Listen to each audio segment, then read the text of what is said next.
পৃথিবীর অনন্য এক শহর জাপানের প্রাচীন রাজধানী কিয়োতো।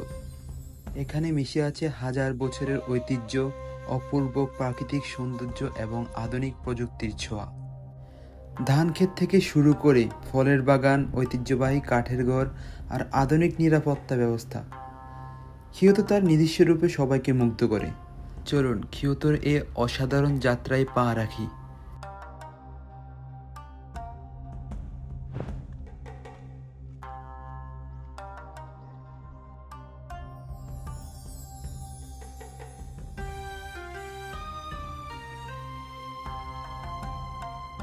কিয়োতোর বাঁশঝাড়গুলো শহরের সৌন্দর্য আরও দ্বিগুণ বাড়িয়ে তুলেছে। এই প্রাকৃতিক পরিবেশ এখানকার জীববৈচিত্র্যের জন্য গুরুত্বপূর্ণ এবং শহরের ঐতিহ্যবাহী দৃশ্যপটের অন্যতম অংশ। এই শহরে অলিতে গলিতে ঘুরে যে কারো মনে হতে পারে যে টাইম মেশিনের মাধ্যমে 1000 বছর পিছিয়ে এসেছি। সব যেন প্রাচীনকালের দৃশ্যপট।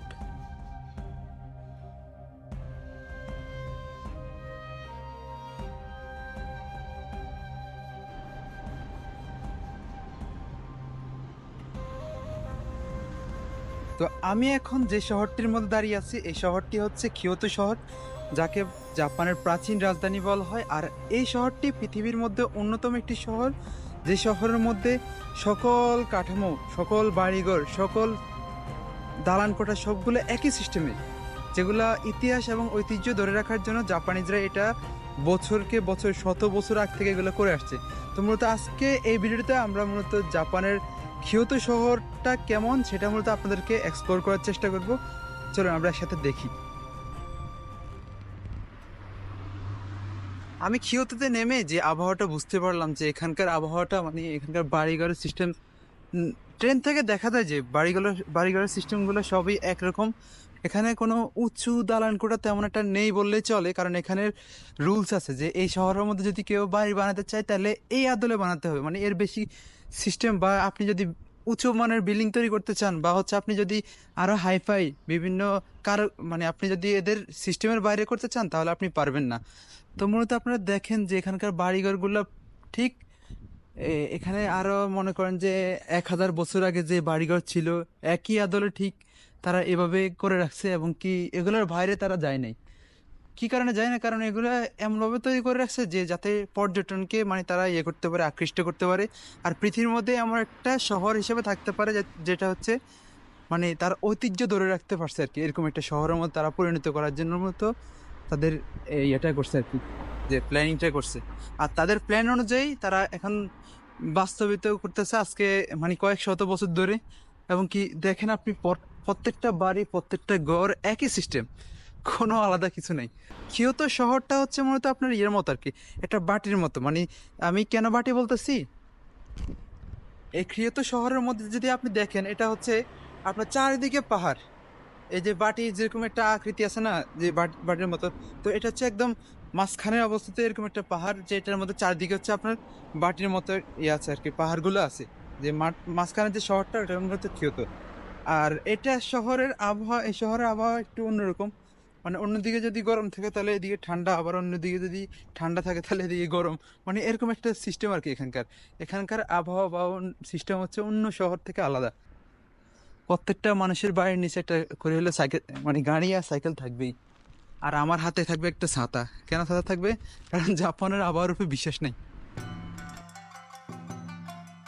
এগুলো জাপানের প্রাচীন কাঠের ঘর, যেগুলো হাজার হাজার বছরের ঐতিহ্য ধারণ করে। এতক্ষণ তো শহরের অলিতে গলিতে ঘুরলাম, চলুন এবার মাঠে যাই। চারিদিকে বিস্তৃত ফসলের মাঠ, আর মাঝখানে পিচ ডালা একটি কালো রাস্তা। কি সুন্দর! আর পিছনের ব্যাকগ্রাউন্ডে আছে পাহাড়।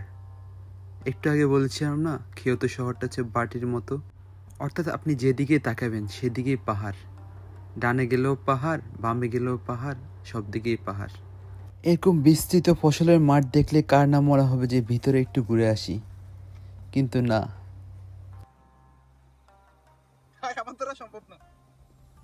আধুনিক প্রযুক্তির ছোঁয়া কাকে বলে এখানে না আসলে বুঝতেই পারতাম না। প্রত্যন্ত গ্রামাঞ্চল, কিন্তু এর মাঝেও উন্নত যোগাযোগ ব্যবস্থা, কৃষিক্ষেত্রে আধুনিক প্রযুক্তির ব্যবস্থা, ড্রোন ইত্যাদি ব্যবহার করে এরা উন্নত কৃষিকাজ করে।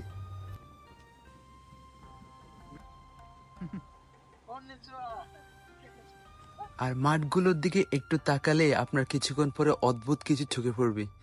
এই ধরনের গুড়ি মাঠে কেন ব্যবহার করা হয় আপনার কি মনে হয় অবশ্যই কমেন্ট বক্সে জানাবেন।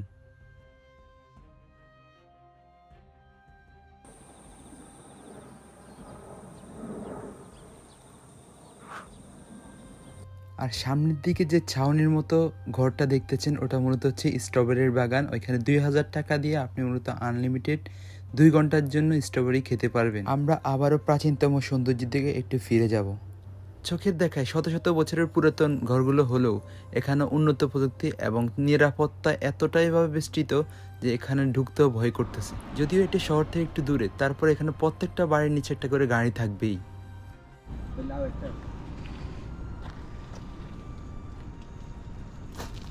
গ্রাম বলতে শাকসবজি থাকবে, এটাই স্বাভাবিক। দেখেন এগুলো কি পুঁই শাক না? পুঁই শাক, এরপরে লাউ, নিজ হাতে উৎপাদিত সবজি। এগুলো দেখতে কি যে সুন্দর লাগে, আর খেতে তো অবশ্যই অনেক ভালো লাগবে।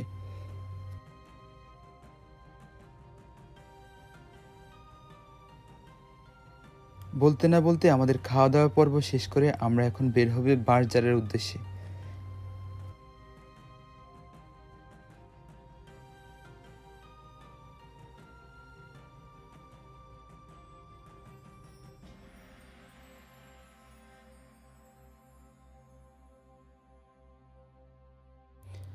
জাপানের পোস্ট অফিস ম্যান, দরজার সামনে একটা কলিং বেলের মতো আছে যেটা দিয়ে কথা বলা যায় ভিডিও কলের মাধ্যমে। ওটা দিয়ে নিরাপত্তা খুব সহজে নিশ্চিত করা যায়। আর আপনাদেরকে একটা বলতে ভুলে গেছি, সেটা হচ্ছে কিয়োতো শহরের মধ্যে যতগুলো বাড়ি দেখবেন প্রত্যেকটা বাড়িঘর আপনি মূলত রাস্তার পাশে তৈরি করতে পারবেন না। অর্থাৎ এখানে প্রত্যেকটা বাড়ির সামনে একটা খালি জায়গা থাকবে যেটার মধ্যে ফুল গাছ থাকবে, যেটা হচ্ছে জাপানের কিয়োতো শহরের ঐতিহ্য বজায় রাখার জন্য। আমরা এখন যে ফলটা দেখতেছি এই ফলটা হচ্ছে জাপানের জাতীয় ফল। এটাকে বলা হয় ইংলিশে পার্সিমন, আর জাপানি ভাষায় বলা হয় কাকি। এই ফলটা দেখতে আপেলের মতো হলো, এটা স্বাদটা মূলত হচ্ছে আপনার আমরা যে গাব খাই না বাংলাদেশে, গাবের মতো। আমি যতই যাচ্ছি তত দেখছি সেম বিল্ডিং স্ট্রাকচার, যদিও মানে স্ট্রাকচারগুলো প্রায় সেম কিন্তু ডিজাইনগুলো বা ইয়েগুলো প্রায় আলাদা আর কি, মানে একটা একটা থেকে আলাদা কিছু কিছু দিক ক্ষেত্রে। তবে হচ্ছে আপনার যে চালগুলো আছে সবগুলো যদি আপনি বিমান থেকে বা ইয়ে থেকে দেখেন তাহলে দেখবেন যে সেম স্ট্রাকচার সবগুলোর মধ্যে যে খাঁজ খাঁজ বিশিষ্ট যে এটা থাকে। মানে আমাদের দেশে তো টিন ইউজ করি আমরা গ্রামের দিকে, কিন্তু এদের মধ্যে ওই যে খাঁজ খাঁজ যে ব্যাপারটা সেটা থাকে আর কি। পানির শোষ আওয়াজ, পানির স্রোতটাকে মূলত প্রভাবিত করার জন্য এভাবে তৈরি করা হয়েছে।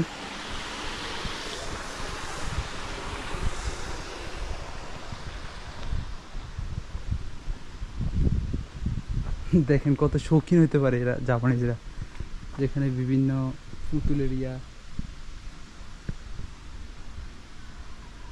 গাছ গাছালি রোপণ করে কি সুন্দর, মুরগি টুরগি। ছোটোবেলায় আমরা এরকম করতাম যে বিভিন্ন জায়গার মধ্যে যে খেলনাগুলো আনি লটকাইতাম বা ইয়ে করতাম, এগুলো আর কি।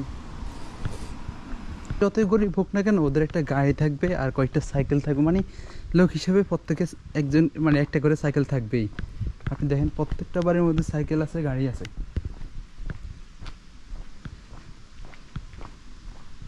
আর গাড়ি মূলত জাপানে সস্তায় বলতে গেলে, আপনি চাইলে গাড়ি কিনতে পারবেন, যে কেউ এখানে আসি গাড়ি কিনতে পারবে, মানে খুব সহজে কেনা যায় আর কি।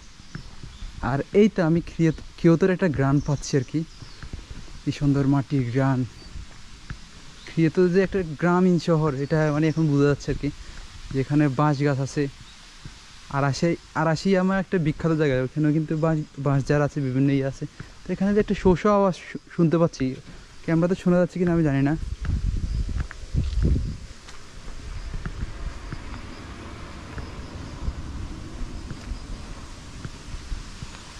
পোকার কিচিমিচি শব্দ কিছু ভালো লাগতেছে।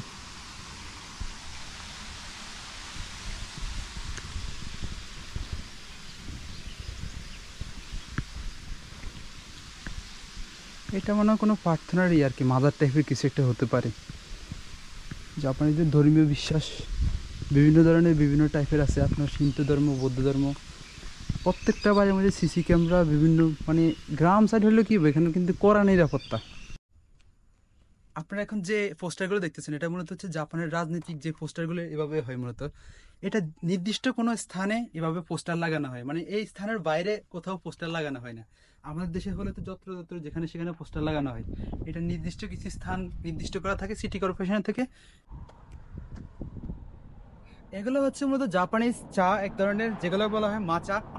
আর এটা জাপানিজদের মধ্যে এতটাই বিখ্যাত যে জাপানিজরা মানে এই জিনিসটার কেক বানাবে, এটা চা আছে, কত ধরনের খাবার এটার মধ্যে যে আছে। মানে আমাদের দেশে এরকম মূলার যে একটা ইয়া থাকে না, যখন মূলার খন্দ আসে তখন হচ্ছে সবাই মূলা দিয়ে তরকারি রান্না করে, মূলা দিয়ে মানে মাছ রান্না করে, মুরগি রান্না করে, গরু গোস্ত রান্না করে একরকম। ঠিক এই যে এই মাছাটা হচ্ছে ঠিক এরকম আর কি, যে কোনো কিছুর মধ্যে এরা ইউজ করে। যে অর্থাৎ আপনার এই যে কেক বানায় এগুলা দিয়া, মাছা দিয়া।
একটা জিনিস মাথায় মনে রাখবেন, কেউ যদি আপনাদেরকে বাঁশ দিতে চায় তাহলে তাদেরকে কিয়োতো নিয়ে আসবেন এবং কি বাঁশ জারের ভিতরে এভাবে রেখে চলে যাবেন। সে ঘুরতে ঘুরতে একসময় ক্লান্ত হয়ে সে নিজে এভাবে মাথা ঘুরে পড়ে যাবে। আমাদের প্রত্যেকের ঘরে ঘরে এভাবে প্রতিশোধ গ্রহণ করার উদ্যোগ নিতে হবে। আশা করি ভিডিওটা সবার ভালো লেগেছে। ভিডিওটা ভালো লাগলে অবশ্যই ভিডিওটা শেয়ার দিবেন এবং লাইক করবেন, আপনার মূল্যবান মতামত জানাবেন এবং অবশ্যই চ্যানেলটাকে সাবস্ক্রাইব করে রাখবেন। আমার ফেসবুক পেজটাকে অবশ্যই ফলো দিয়ে রাখবেন। সবাইকে আন্তরিক ধন্যবাদ। আল্লাহ হাফেজ।